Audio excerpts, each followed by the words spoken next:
ప్రజలందరికీ నమస్కారం. ఇప్పుడు మనకి వర్షాలు కురుస్తున్న పరిస్థితులతోని మనమందరం కూడా సీజనల్ వ్యాధులు గురించి చాలా జాగ్రత్తగా ఉండవలసిన అవసరం ఉందనేసి ఈ సందర్భంగా తెలియజేస్తూ, ముఖ్యంగా మనకి ఈ 4-5 రోజుల నుంచి కానీ వారం నుంచి కానీ పరిస్థితి చూస్తే కొద్దిగా వైరల్ జ్వరాలు పెరుగుతున్నట్టుగా కనబడతా ఉంది. సో వైరల్ జ్వరాలు అనగానే మనకు ముఖ్యంగా డెంగ్యూ లాంటి కొంత కనబడతా ఉంది. అయితే దీనికి ప్రజలు ఎలాంటి భయాందోళన గురి కావాల్సిన అవసరం లేదు. ముఖ్యంగా ఇది డెంగ్యూ జ్వరం కానీ ఎలాంటి వైరల్ ఫీవర్స్ వచ్చినా కూడా దాదాపు సాధారణ జ్వరం లాగానే ఈ యొక్క జ్వరం అనేది రావడం జరుగుతూ ఉంటుంది. దీనిలో ఒళ్ళు నొప్పులు, అలాగే కీళ్ళ నొప్పులు, తర్వాత కంటి దగ్గర కూడా నొప్పి ఉన్నట్టుగా ఉండడము, తలనొప్పి ఇలాంటి లక్షణాలతో ఉండడం జరుగుతూ ఉంటుంది. అది కాకుండా కండరాల నొప్పులు కూడా రావడం జరుగుతూ ఉంటుంది. కాబట్టి ప్రజలు దీన్ని గమనించి ముఖ్యంగా ఈ సింపుల్గా పారాసెటమాల్ టాబ్లెట్ తీసుకొని ఎక్కువగా ద్రావకాలు, ముఖ్యంగా లిక్విడ్స్ అనేది చాలా ఇంపార్టెంట్ ఇలాంటి వైరల్ ఫీవర్స్ వచ్చినప్పుడు, అవి తీసుకోవాలనేసి తెలియజేస్తూ ఉన్నాము. మరి ఈ వైరల్ ఫీవర్స్ రావడానికి మనకు ముఖ్యంగా నిల్వ ఉన్న నీరు ఒక కారణంగా ఉంటుంది.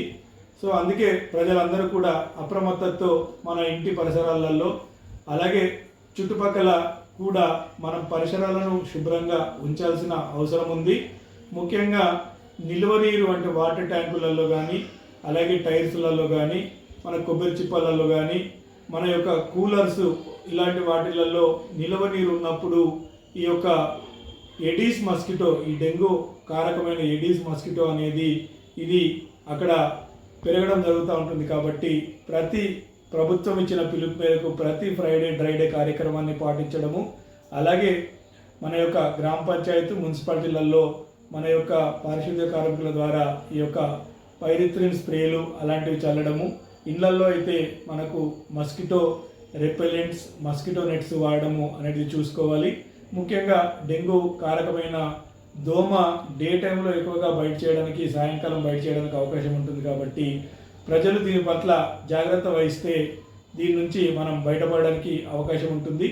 ముఖ్యంగా డెంగ్యూలో దాదాపు 95-96% వరకు ప్రజలు మామూలు జాగ్రత్తలు తీసుకుంటే రికవరీ కావడం జరుగుతుంది. ఒక 2-3% మాత్రము కొన్నిసార్లు కాంప్లికేటెడ్ జ్వరంగా రావడం జరుగుతూ ఉంటుంది. అలాంటి వాటికి సకాలంలో మనకు ఆరోగ్య కార్యకర్తల్ని, వైద్యులను సంప్రదించి వారి ద్వారా ప్లేట్లెట్లు అలాగే డెంగ్యూ టెస్ట్ చేయించుకొని ఒకవేళ పాజిటివ్ ఉంటే దానికి అనుగుణ ప్లేట్లెట్లు కూడా దాదాపు 40-50 వేలు పడిపోయినా కూడా ప్రజలు ఆందోళన చెందాల్సిన అవసరం లేదు.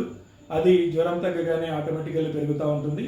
అంతకంటే తక్కువగా మారినప్పుడు కొన్నిసార్లు బ్లీడింగ్ డిజార్డర్ కాంప్లికేషన్స్ రావడానికి అవకాశం ఉంటుంది. కాబట్టి ఇలాంటి పరిస్థితి మాత్రం వైద్యుల పర్యవేక్షణలో ట్రీట్మెంట్ తీసుకోవడం వల్ల దీని నుంచి మనము ఈజీగా బయటపడతామనేసి తెలియజేస్తూ ఉన్నాను.